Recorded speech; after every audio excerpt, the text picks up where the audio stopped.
विश्व 24 न्यूज हर पल आपके साथ। स्टार प्रचारक सन्माननीय गोपीचंद शेठ पडळकर आणि प्रमुखता विरोधकांचा कर्दनका म्हणून ज्यांना ओळखलं जातं ते आता सभेला संबोधित करतात। अनेक वेळा मोही गावामध्ये आलो, या चौकामध्ये अनेक वेळा भाषण केली, ऐकायला कुणी माणसं नसायची, इथल्या भिंतीच आमची भाषणं ऐकायच्या। घरात कोण ज्यांना ऐकू जात असेल, घरात माझ्या माता बोलली, स्वयंपाक करताना काय ऐकलं असेल तर त्यांनी ऐकलं असेल। इतका परिवर्तन झालं, मला खरंच आज आनंद झाला। परंतु आम्हाला 15-16 वर्षे गेली, मोही गावामध्ये सुनील दादांच्या रूपानं एक चांगला मित्र आम्हाला मिळाला आणि त्यांच्या माध्यमातून आज इथं नुसत्या मोही गावचे सरपंच नाहीत, आजूबाजूच्या परिसरातील तरुण सरपंच, गोटीगावच्या सरपंच माननीय गवळीताई, अगस्तीनगर ऐनवाडीचे सरपंच माननीय दाजीशेठ पवार, एक तरुण तडफदार युवा सरपंच ताडाच्या वाडीचे माननीय सागर पवार, मोहीगावच्या सरपंच ज्योतिताई जाधव, पोसेवाडी गावचे नेते माननीय धर्मादादा जे नेहमी संपर्कात असतात, त्यांनी प्रवेश करून टाकला। दाजीशेठ म्हणले की गावात जाऊन आपण प्रवेश करायचा, त्यांनी तर प्रवेश करून टाकला। अळसनगावचे उपसरपंच माननीय रघुनाथ मेटकरी, चिंचणी गावच्या भारतीय जनता पार्टीच्या नेत्या आणि आता सदस्य म्हणून ज्यांची नेमणूक झाली त्या शुभांगीताई, हिवरे गावचे सरपंच माननीय रामकृष्ण सुतार, मंगरुळ गावचे सगळे माझे सहकारी खाली बसलेले आहेत। अनेक गावचे नेते मंडळी व्यासपीठावरती उपस्थित आहेत। सर्वांची नावं घेणं अपेक्षित आहेत, सर्व सन्माननीय आहेत, परंतु वेळेअभावी सुजितदादा कदम गोटीचे आहेत, खानापूरचे आपले सगळे युवा मित्र शहरातील या कार्यक्रमासाठी उपस्थित आहेत।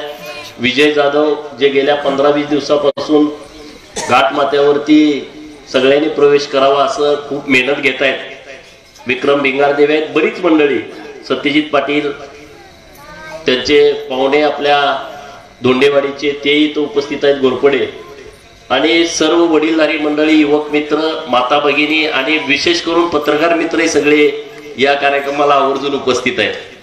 खरं तर सुनील दादा कार्यक्रम जरी मोहित होत असला तर खानापूर विधानसभा मतदारसंघाची गणित बदलणारा हा कार्यक्रम आहे। कारण खानापूर तालुक्यामध्ये आता लोकांना अडवाअडवीचं जिरवाजिरवीचं राजकारण अजिबात नको आहे। गेल्या 30-40 वर्षापासून लोक हेच राजकारण बघतायत आणि आता नवीन पिढीला राजकारण हे विकासाचं राजकारण पाहिजे आणि त्याची सुरुवात आता घाट माथ्यावरच्या या सगळ्या गावातून होते। सर्व जनतेतून निवडून आलेल्या सरपंचांचं, सदस्यांचं मी मनस्वी अभिनंदन करतो आणि तुम्हाला खूप खूप शुभेच्छा देतो की तुमच्या हातून खूप चांगलं काम घडावं। मोही गावाचा चेहरा मोहरा बदलण्याचं काम तुम्ही करताय। आणखी काही स्वप्न तुम्ही या गावाच्या विकासाच्या दृष्टिकोनातून बघितले। माझे सगळे तरुण सरपंच सहकारी घाट माथ्यावरचे खानापूर तालुक्यातील, त्यांनी त्यांच्या गावामध्ये विकासाच्या दृष्टिकोनातून लोकांना काही शब्द दिलेले आहेत, वाड्या वस्त्याच्या लोकांना शब्द दिलेले आहेत। निवडणुकीच्या निमित्तानं अनेक विषय तुमच्या समोर येतात, अनेक लोक मतं मागायला गेल्यानंतर सांगतात पाणी नाही, रस्ता नाही, पेव्हिंग ब्लॉकचं काम आहे, मंदिराच्या पुढे सभामंडप बांधायचं आहे, ग्रामपंचायत बांधायची आहे, कुठं व्यायामशाळा बांधायची आहे, कुठं व्यायामशाळेतलं साहित्य पाहिजे, जिमचं, नवीन तरुण मुलं व्यायाम करतायत। अनेक विषय या निवडणुकीच्या निमित्तानं तुमच्या समोर आले आणि मतदारांना तुम्ही शब्द दिलाय। तर मी या कार्यक्रमाच्या निमित्तानं तुम्हाला शब्द देतो की तुम्ही गावगाड्या ज्या ज्या मतदारांना वाड्या वस्तीवरती शब्द दिलाय तो शब्द पूर्ण करायची सर्वस्वी जबाबदारी भारतीय जनता पार्टीचा कार्यकर्ता म्हणून माझी आहे। तुम्ही ज्यांना ज्यांना कुठलाही शब्द दिलेला असेल, मला तर माहित नाही तुम्ही कुणाला काय काय शब्द दिले, पण जो जो शब्द दिलाय तो शब्द पूर्ण करायची सर्वस्वी जबाबदारी भारतीय जनता पार्टीचा कार्यकर्ता म्हणून माझी आहे. तुम्ही अजिबात चिंता करू नका. खानापूर तालुक्यातल्या गावांना विकासाच्या बाबतीमध्ये कुठेही कसलाही निधी कमी पडणार नाही, हा शब्द मी मोही गावातून तालुक्यातील सगळ्या लोकांना देतोय. चिंता करू नका. राज्यामध्ये आपलं सरकार आहे, इथले आमदार पण सरकार सोबत आहे, त्यांचीही चिंता करू नका. माननीय एकनाथ शिंदे साहेब आणि माननीय देवेंद्र फडणवीस साहेबांच्या नेतृत्वाखाली महाराष्ट्रामध्ये एक गावगाड्यातल्या सर्वसामान्य लोकांच्या हिताचा विचार करणारा, नुसता हिताचा विचार नाही, ते हित साधण्याचा व्यवहार करणारं सरकार राज्यामध्ये आलेलं आहे. त्यामुळं या सरकारच्या माध्यमातून घाट माथ्यावरच्या सगळ्या गावांचा जे आपल्या पार्टीत नाही त्यांचाही मी म्हणतोय, जे आम्हाला अजून भेटले नाही त्यांचाही, ते जरी काम घेऊन आमच्याकडे आले तर ते काम पूर्ण करायची सर्वस्वी जबाबदारी आमची आहे. आम्ही म्हणणार नाही तुम्ही मताला कुठं होता, ते आमचं काम नाही आहे. कारण आम्ही इतक्या सामान्य कुटुंबातून आलोय. लोकांनी आम्हाला भरभरून दिलंय. सुनील दादाला तर हॅट्रिक केलंय, तिसऱ्यांदा दिलंय. त्यामुळं या गावातलं, मोही गावातलं सगळं काम करायची जबाबदारी. त्यामुळं आज कार्यक्रमाच्या निमित्तानं या ज्या सगळ्या ग्रामपंचायती निवडून आले त्या सगळ्या ग्रामपंचायतना 10-15 लाख रुपयाचा निधी मी येत्या 8 दिवसामध्ये तुम्हाला मंजूर करून देतोय. तुम्ही सांगाल ते काम. तुम्ही सभामंडप सांगा, सभामंडप मिळेल. तुम्ही पेव्हिंग ब्लॉक सांगा, पेव्हिंग ब्लॉक मिळेल. तुम्ही कॉन्क्रीटचा रस्ता सांगा, कॉन्क्रीटचा रस्ता मिळेल. तुम्ही सांगा डांबरी रस्ता करायचा आहे, डांबरी रस्ता मिळेल. सगळी कामं करून देतो. चिंता करू नका. तुम्ही म्हणाल एवढे निधी कुठून आणणार आहे, काळजी करू नका. सरकारमध्ये अनेक विकासाच्या वाटा आहेत, अनेक मार्गे तुम्हाला पैसे निधी आणू शकतोय आपण. मागे तर तुम्ही बघितलं, मागच्या 2.5 वर्षात आपलं सरकार नव्हतं सुनील दादा. छत्रपती शिवाजी महाराजांचा उजवा हात, गुप्तहेर खात्याचे प्रमुख बहिर्जी नायकांच्या स्मारकाचं काम आम्ही हातात घेतलं. सागरा इथं, सागरच्या बाजूलाच बालुरगडला स्मारकाचं काम हातामध्ये घेतलं. तेव्हा आमचं सरकार नव्हतं. सरकारकडून आम्ही 1 रुपया आणू शकत नव्हतो. परंतु देवेंद्र फडणवीस साहेबांनी सांगितलं की या राज्यामध्ये जेवढे छत्रपती शिवाजी महाराजांचे सहकारी आहेत, ज्यांनी स्वराज्याच्या निर्मितीमध्ये छत्रपती शिवाजी महाराजांना साथ दिलेली आहे आणि त्यांची स्मारक उपेक्षित आहेत, अशी सगळी स्मारकाची ठिकाणं शोधून काढा आणि ते काम हातामध्ये घ्या. आणि मग आम्ही त्यांच्या कानावरती घातलं की आमच्या इथं छत्रपती शिवाजी महाराजांच्या स्वराज्याचे गुप्तहेर खात्याचे प्रमुख छत्रपती शिवाजी महाराजांचे विश्वासू शिलेदार बहिर्जी नायकांचं बालुरगडला एक छोट नुसतं 4 दगडाची समाधी आहे, ते स्मारक आपण डेव्हलप केलं पाहिजे. आणि आमचं सरकार नसताना माननीय देवेंद्र फडणवीस साहेबांनी राज्यातल्या माझ्या विधान परिषदेमधल्या सहकार्यांना सांगितलं की तिथं तुम्ही प्रत्येकाने 25-25 लाख रुपयाचा फंड टाकायचा आणि ते स्मारक पूर्ण करायचं. आज तुम्ही तिथं गेला आणि बघितला तर तुमच्या लक्षात येईल, स्मारकाच्या ठिकाणी किमान 75 लाख रुपयाचं काम पूर्ण झालंय आणि आता 5 कोटी रुपयाचा निधी आम्ही तिथं आता या अधिवेशनामध्ये देतोय. म्हणजे आम्ही एखादं काम हातामध्ये घेतलं तर ते काम आम्ही सोडत नाही. परत मग आमदारांनी पण लक्ष घातलं, तिथं फंड देण्यासाठी हरकत नाही. पत्रकार मित्र माझे येत आहेत, तिथं रस्त्याला 2 कोटी रुपये आले. पण या देशातला, जगातला पहिला रस्ता असेल की जो रस्ता कॉन्क्रीटचा आहे. कॉन्क्रीटचा रस्ता निकृष्ट दर्जाचा झाला म्हणून त्याच्यावरती डांबर टाकलाय. जगातली आणि देशाची पहिलीच घटना असेल की निकृष्ट म्हणजे चांगलं नाही. हे स्मारकाच्या ठिकाणी जाणारा रस्ता कॉन्ट्रॅक्टरनी निकृष्ट दर्जाचं काम केलं. 15व्या दिवशी नुसतं पायाच्या बोटाने जर उकरला तर तो रस्ता उकरत होता. म्हणजे त्याच्यावरती आता डांबर टाकलंय. मी अधिकाऱ्यांना फोन केला, ही कुठली तुम्ही नवीन स्कीम आणलेली आहे की जे कॉन्क्रीट वरती डांबर टाकायचे आहे? ही टेक्नॉलॉजी तुम्ही एकदा महाराष्ट्र सरकारला सांगा. गडकरी साहेब इतक्या देशामध्ये रस्त्याचं जाळं करतायत, त्या खात्याला कळेल की नवीन स्कीम खानापूरमध्ये आलेली आहे का. तर त्याचा चौकशी करायचे आदेश आता वरिष्ठ अधिकाऱ्यांच्याकडून दिलेले आहेत. मोही गावातल्या सगळ्या लोकांना मी सांगतो, सुनील दादांनी तुम्हाला जो जाहीरनामा दिलाय तो जाहीरनामा तुम्ही वाचला असेल. खरं तर हा जाहीरनामा त्यांनी वैयक्तिकच तयार केलाय. या राज्यातल्या कुठल्या ग्रामपंचायतमध्ये असा जाहीरनामा केलेला नाही.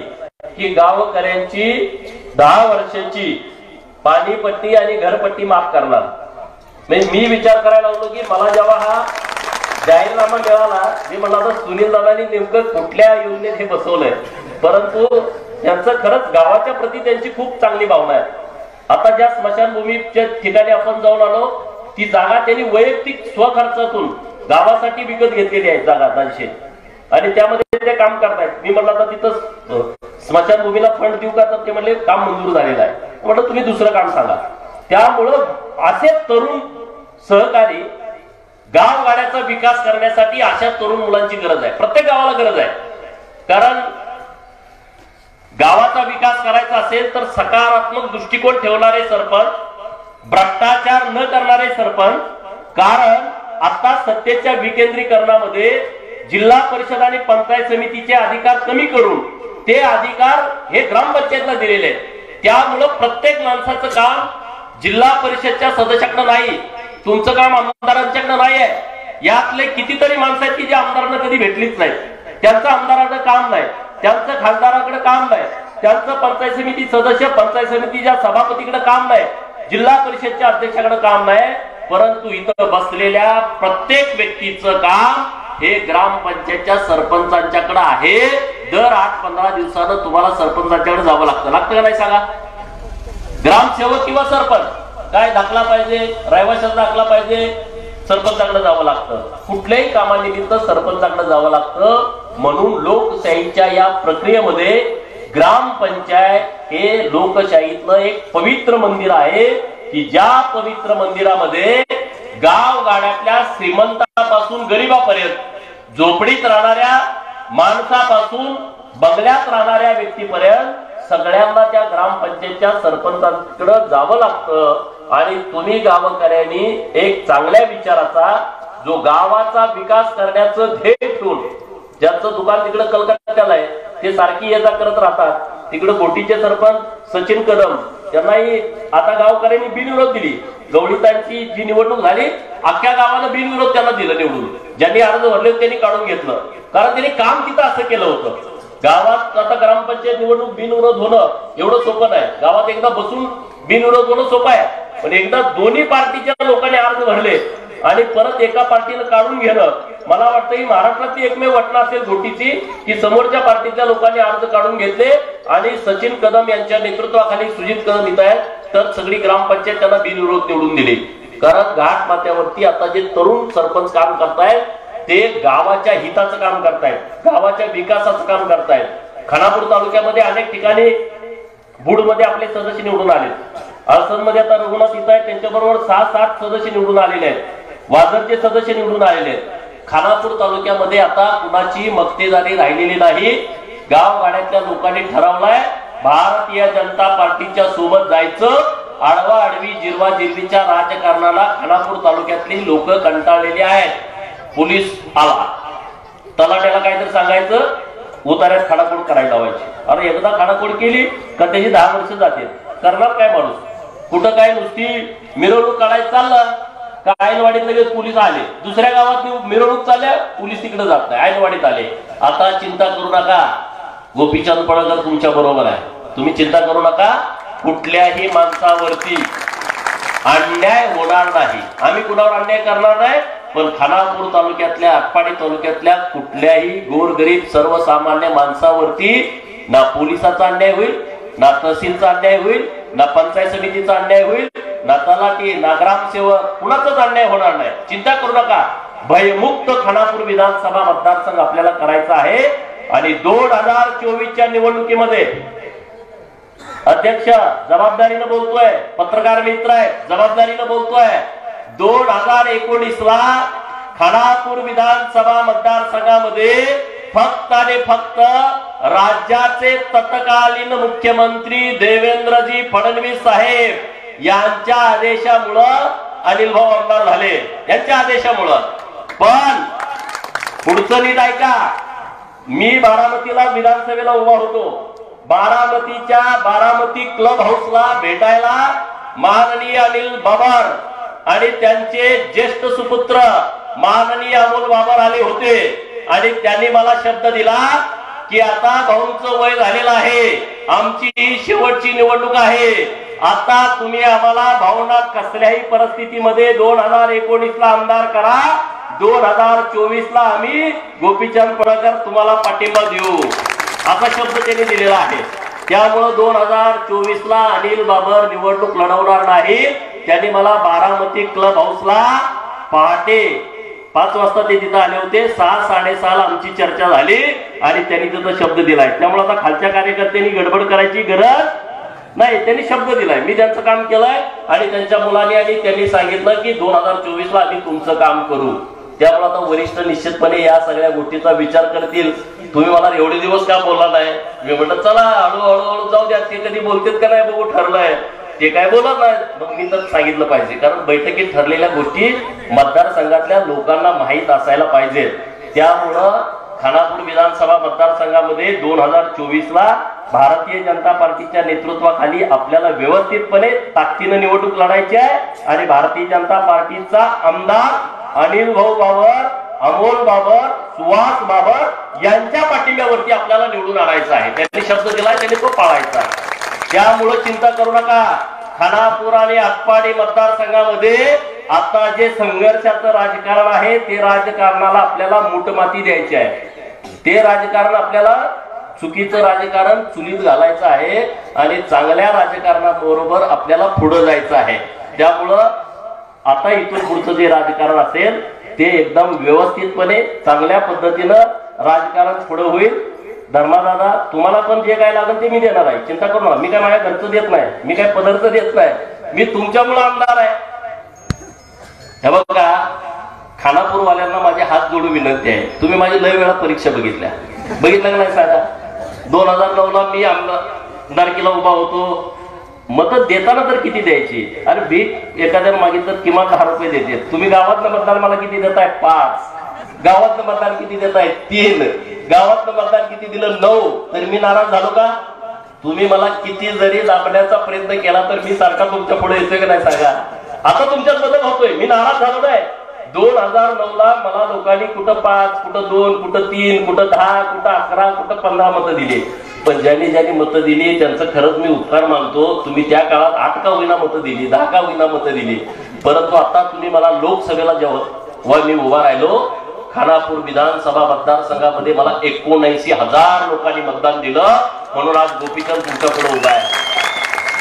इतकी लोकांनी मतदान दिलं. कधी मी तुम्हाला चहा पाजला नाही, मी तुम्हाला काही देऊ शकत नाही, कारण पैशाच्या राजकारणामध्ये मी टिकू शकत नाही. एका सामान्य कुटुंबातून राजकारण करणं खूप अवघड आहे आणि त्यामुळे तुम्ही सगळ्यांनी खानापूर तालुक्याच्या लोकांनी जी ताकद दिली त्या ताकदीचा उपयोग आज मतदारसंघाच्या डेव्हलपमेंटसाठी करतोय. मी कालच चंद्रकांत दादांना भेटून आलो. काल परवा दिवशी अधिवेशनात काल आणि आज सुट्टी होती, तर उपकेंद्राच्या बाबतीमधला विषय खानापुरातली बरीच तरुण मुलं येत आहेत, तर आता तो निर्णय होतोय. कोल्हापूर शिवाजी विद्यापीठाचं उपकेंद्र, पत्रकार मित्र माझे येत आहेत, खानापूरसाठी आता सरकारच्या माध्यमातून निर्णय होतोय, ज्यासाठी खानापूर शहरातील खानापूरच्या आजूबाजूच्या सगळ्या वाड्या वस्त्यांच्या पोरांनी संघर्ष केला होता की उपकेंद्र इथं झालं पाहिजे. तर त्या उपकेंद्राचा निर्णय होतोय आणि खानापूरमध्ये ते उपकेंद्र होतोय. तेव्हा अनेक विषय पुढे आले. जत मध्ये लोक म्हणली जतला पाहिजे, आटपाडीतून आमच्या विषय आला की आटपाडीला पाहिजे. पण मी भूमिका स्पष्ट घेतली, स्वच्छ घेतली आणि ठाम घेतली की खानापूर हे मध्यवर्ती ठिकाण आहे, हायवेवरचं ठिकाण आहे. तिथली जागा एकदम टेबल पीस आहे, जितकी जागा पाहिजे तितकी जागा तिथं उपलब्ध आहे. त्यामुळं राजकारण न करता या गोष्टीला पहिल्या दिवसापासून आम्ही पाठिंबा दिलाय आणि ते आता यशस्वी होत आहे. हायवेच्या वेळेस पण तुम्ही बघितलं, हायवेच्या वेळेस पण अध्यक्ष आपण गडकरी साहेबांच्याकडे जाऊन भेटलो की आमचा हायवे पलीकडं कराड टू विजापूर वाया तासगाव कवटेमंकाळ गेला होता. आम्ही गडकरी साहेबांना जाऊन भेटलो, तेव्हा काय आम्ही फार मोठे पदाधिकारी नव्हतो, पण आमच्याकडे जी भावना होती की आमच्या भागामध्ये छत्रपती शिवाजी महाराजांच्या काळापासून हा रस्ता आहे आणि तो जुना रस्ता आहे, तर त्याचा राज्यमार्ग झाला पाहिजे. तर गडकरी साहेबांनी ते मान्य केलं आणि परत या हायवेचं काम मंजूर करून घेतलं. टप्पा क्रमांक 5, टप्पा क्रमांक 6 टेंबूच्या योजनेच्या पाण्याच्या बाबतीमध्ये सुद्धा अध्यक्ष आपणच पाठपुरावा त्यावेळेस केला होता. मुख्यमंत्री देवेंद्र फडणवीस साहेब आणि माननीय जलसंपदा मंत्री गिरीश महाजन साहेब होते, तेव्हाही आपण निधी उपलब्ध करून घेतला होता. जेव्हा देवेंद्र फडणवीस साहेब इकडं जलयुक्त शिवारचं काम पाहायला आले, या नदीचं जेव्हा पुनर्जीवन आपल्या सगळ्या लोकांनी केलं होतं, लोकांच्या सहभागातून केलं होतं, आणि तहसीलदार मॅडम तेव्हा मला म्हटलं की इतकं मोठं काम झालंय, फडणवीस साहेबांना तुम्ही आणलं पाहिजे. मी फडणवीस साहेबांना जाऊन भेटलो, म्हटलं खानापूर तालुक्यातल्या आमच्या सगळ्या लोकांनी स्वतःचे पैसे घालून इतकं मोठं पुनर्जीवनाचं काम केलेलं आहे नदीचं, तर तुम्ही बघायला आलं पाहिजे. 27 ऑक्टोबर 2015ला देवेंद्र फडणवीस साहेब हे काम बघायला घाटमाथ्यावरती आले होते. तर तेव्हा आल्यामुळं काय झालं, तर तेव्हा त्यांनी त्याच दिवशी घोषणा केली की या सगळ्या नदीच्या पात्रामध्ये बंधाऱ्याची चेन तयार झाली पाहिजे, आणि त्याला 10 कोटी रुपये त्यांनी मंजूर केले. आता जी चेन तुम्हाला दिसते बंधाऱ्यावर, नदीवरती बंधाऱ्याची, ती माननीय देवेंद्र फडणवीस साहेबांनी मंजूर केलेल्या पैशातून झालेली आहे. पण आमचं सांगायला माणूस नाही, आम्ही सांगितलं तर कोण ऐकत नाही, कारण इथं जी लोक पुढारी सांगतात तेच लोक ऐकतायत. आम्ही पण काम करतोय, पण तुम्ही ऐकून घेतलं पाहिजे. सुनील दादांसारखी, आता दाजीराम शेठ सारखे तरुण मुलं, सागर दादा सारखी तरुण मुलं आता सरपंच म्हणून पुढे आलेली आहेत. तर गावगाड्यातल्या सगळ्या लोकांनी आता विचार बदला. भारतीय जनता पार्टीच्या सोबत तुम्ही ठामपणे या, चिंता करू नका. राहिलेला सगळा विकासाचा बॅकलॉग आपण भरून काढू. या वर्षी खानापूर तालुक्यामध्ये ज्या ज्या गावात माझा फंड लागतोय, 5 कोटी फंड आहे. आटपाडी तालुक्यात तर प्रत्येक गावात मी फंड दिलाय, अनेक ठिकाणी चांगल्या कामाला मी फंड दिलाय. या राज्यातला पहिला मी आमदार आहे की माझ्या आमदार फंडातून 5 अँब्युलन्स कोरोनाच्या काळामध्ये मी सरकारी दवाखान्याला दिले.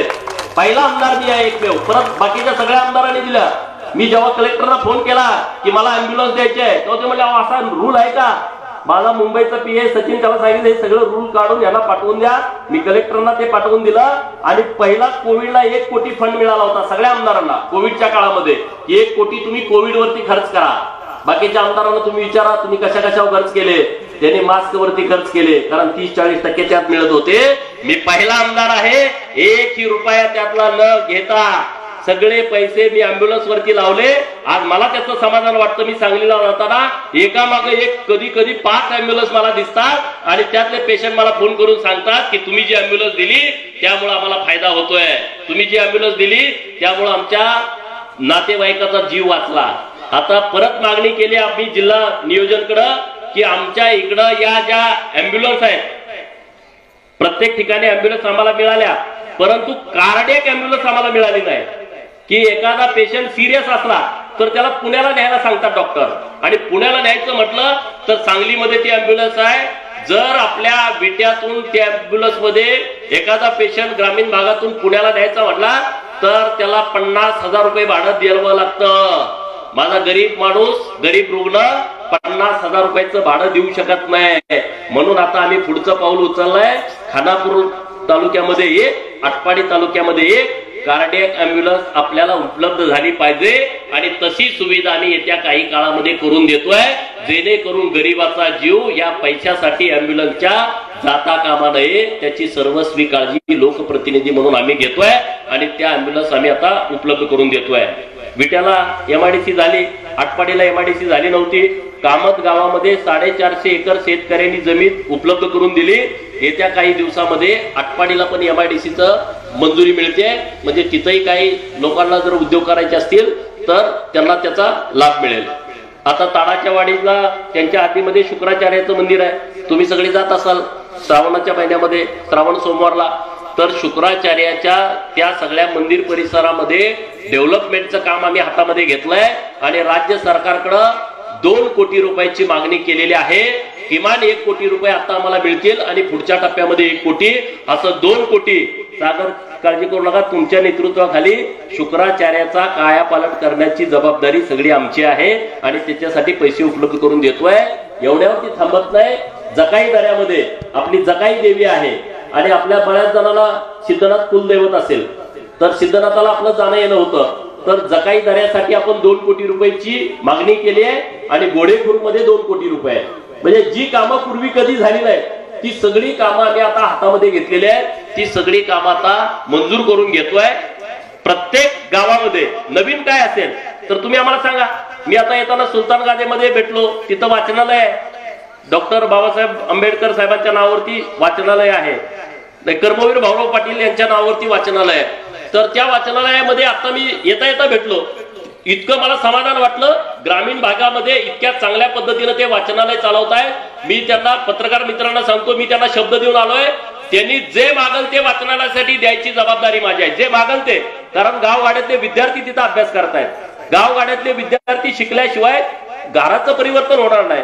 डॉक्टर बाबासाहेब आंबेडकरांनी सांगितलंय, शिका, महत्वाचं शिकलं पाहिजे. तर ते शिक्षणाच्या बाबतीमध्ये जे जे पुढाकार घेऊन काम करतायत त्यांच्या पाठीमागे मी ठामपणे उभा राहतोय.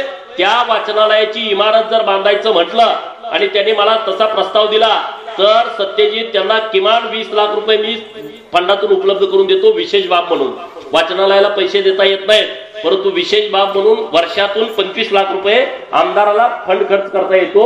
तर विशेष बाब म्हणून सुलतान गाजीतल्या त्या वाचनालयाला, कारण मी इतकी वाचनालय फिरलो, कागदोपत्री वाचनालय, नुसती अनुदान लाटायसाठी वाचनालय, पण तिथले वाचनालय इतकं चांगलं ते चालवताय तर त्याला किमान 20 लाख रुपये आपण उपलब्ध करून देऊ. घाट माथ्यावरचं कसलंही कुठलंही काम तुम्ही मला सांगा, चिंता करू नका, तुमच्या बरोबर आम्ही ठामपणे उभा आहोत. व्यासपीठावरच्या सगळ्या सरपंचांना माझी विनंती आहे की तुम्ही गावामध्ये खूप चांगलं काम करताय म्हणून तुम्हाला परत परत लोक निवडून देत आहेत. तर तुम्ही चांगल्या ताकदीनं काम करा. केंद्र सरकार, राज्य सरकार, जिल्हा परिषद आणि पंचायत समितीच्या योजना गावातल्या सामान्य माणसापर्यंत पोहोचवा. एखाद्या श्रीमंताचं गावात काम झालं नाही तरी त्याची फिकीर नाही, पण गावातल्या गरीब माणसाचं काम झालं पाहिजे अशी जबाबदारी तुम्ही सगळे सरपंच मंडळी घ्या. आम्ही तुमच्या बरोबर ठामपणे उभं राहू. गावात कुणाला लागल ती योजना द्या. ज्याला विहीर पाहिजे 5 एकरातला आतला शेतकरी, तुम्ही विहिरीची मागणी करा, तुम्हाला विहीर आम्ही मंजूर करून देण्याची जबाबदारी आमची आहे. गावामध्ये एखादी माता भगिनी आहे, विधवा आहे, तिच्या पेन्शनची जबाबदारी ही आमची जबाबदारी आहे. गावामध्ये एखादा अपंग आहे, त्याला पेन्शन मिळालेलं आहे, त्यांना पेन्शन मिळवून देणं ही जबाबदारी आमची आहे. गावामध्ये वृद्ध महिला आहेत, वृद्ध पुरुष आहेत, त्यांना वृद्धकाळाची पेन्शन मंजूर करून देणं ही जबाबदारी आमची आहे. त्यामुळं कसलंही काम सांगा, कुठलंही काम सांगा, कोणीही काम अडवणार नाही. आमदारांनी किती जरी फोन करून सांगितलं की तुम्ही भाजपमध्ये गेलाय तुमचं काम, काळजी करू नका. कुठल्याही अधिकाऱ्यानं तुमचं काम अडवायची त्यांच्यामध्ये ताकद नाही. मी खमक्यापणे तुमच्या बरोबर उभा आहे, तुम्ही अजिबात चिंता करू नका. कोण अधिकारी जर उलट सुलट करायचा प्रयत्न केला, कुणाच्या फोननं कुणाला त्रास द्यायचा प्रयत्न केला तर त्या अधिकाऱ्याला अजिबात मी सोडणार नाही. चांगले अधिकारी त्यांच्या पाठीशी उभा राहील. पण जर गोरगरीब माणसाला त्रास देण्याचा कोणी चुकून प्रयत्न केला तर त्याला अजिबात सोडणार नाही. त्यामुळे तुम्ही बिनधास्तपणे आमच्या सोबत या, आमच्या सोबत काम करा आणि गावगाड्यातल्या लोकांची कामं घेऊन या, सामान्य माणसाची कामं घेऊन या. सामान्य माणसाची कामं करणं ही आमची जबाबदारी आहे, हे आमचं कर्तव्य आहे, हे आमचं काम आहे. त्यामुळं कुणाचंही काम कसलंही आमच्याकडून अडणार नाही. परत एकदा व्यासपीठावरच्या सगळ्या सरपंचाचं, सगळ्या सदस्यांचं, उद्या होणाऱ्या उपसरपंचाचं मी मनपूर्वक अभिनंदन करतो. जे काही थोडक्या मतामध्ये आमचे सदस्य पडले त्यांनी नाराज व्हायचं कारण नाही. मला तर आता ऐनवाडीत गेल्यानंतर 3 उमेदवार असे होते की 3-3 मतांनी पडले, जवळच्या फरकानं पडलेले आहेत. तुम्ही काळजी करू नका. जे जे निवडणुकीमध्ये पराभूत झाले त्यांनी फक्त माझं नाव घ्या, मी 5 वेळा पराभूत झालोय. तुम्ही एकदा पराभूत झाला तर का टेन्शन घेताय? मी 2009 ची विधानसभा, 2012 ची झडपी, 2014 ची विधानसभा, 2019 ची लोकसभा, 2019 ची विधानसभा, तिथं तर माझं डिपॉझिट घालवलं. म्हणजे मी किती सहन केलंय बघा. तुम्हाला राग येतो का नाही? माझं तिथं डिपॉझिट घालवलं, कारण तुम्ही इथं मला काय जमू द्याला म्हणून मला पार्टीने तिकडे पाठवलं, तर तिथल्या लोकांनी माझं डिपॉझिट घालवलं. 5 वेळा पडलो, अजिबात टेन्शन घेतलं नाही. सुनील दादा मला भेटायला आले होते एकदा शिरूरला, पिक्चरचं शूटिंग चालू होतं तेव्हा. विमानानं तिकडे आले, परत फास्ट मध्ये गेले. मला वाटतं 2019ला. घाबरायचं नाही. राजकारणामध्ये आपण यासाठी आलोय की आपल्याला त्यातून काही मिळवायचं नाही. आपल्याला लोकांची सेवा करायची आहे, लोकांचं काम करायचं आहे, त्यासाठी हे राजकारण आहे. राजकारण काही घर भरायसाठी नाही. अनेक लोकांना वाटतं की सरपंच झाल्यावर ते काहीतरी गबाळ घराकडे द्यावं. त्या सरपंचाला परत 5 वर्ष, 10 वर्ष, 15 वर्ष कुणी चहा सुद्धा पाजत नाही. मी असे अनेक सरपंच बघितले. सुनीलराव तुम्ही भाग्यवान आहे, तुम्ही काम करताय म्हणून लोक तुमच्या बरोबर आहेत. तिसऱ्यांदा देत नाहीत ग्रामपंचायत, एकदा दोनदा बघते. दाजीशेठ तुम्ही दुसऱ्यांदा आला, एकदा दोनदा बघितलं का लोक फार हुशार असतात. कधी तुम्हाला टांग लावतील कळू पण देत नाहीत. आणि ग्रामपंचायतची निवडणूक फार खतरनाक असते. ग्रामपंचायतला काय नाही, एक घर इकडे गेलं का ग्रामपंचायत जाते, एका घरावर येते. त्यामुळं भावाच्या विरुद्ध भाऊ, एक भाऊ तिकडे आहे, तो म्हणतो ठीक आहे मी लगेच ह्या पार्टीत जातो, सुद्धा तिकडे आहे, पुतण्या इकडं. त्यामुळं राजकारण ग्रामपंचायतचं, एक ग्रामपंचायतची निवडणूक जर तुम्ही लढवली तर 100 पुस्तकं वाचल्याचा अनुभव येतो. पुस्तकं वाचायची गरज राहत नाही. एक फक्त ग्रामपंचायत सक्रियपणे लढवायची, उमेदवार ठरवण्यापासून गुलाल पडेपर्यंत किंवा उमेदवार ठरवून पार्टी पडेपर्यंत जर तुम्ही ग्रामपंचायतीची निवडणूक लढवला तर तुम्हाला कुठल्या राज्यातल्या देशातल्या तज्ञाचं पुस्तक. राज्यातील महत्त्वाच्या आणि आपल्या भागातील ताज्या बातम्या पाहण्यासाठी आजच आमच्या विश्व 24 न्यूज चॅनलला यूट्यूबवर सबस्क्राईब करा आणि बेल आयकॉन प्रेस करा.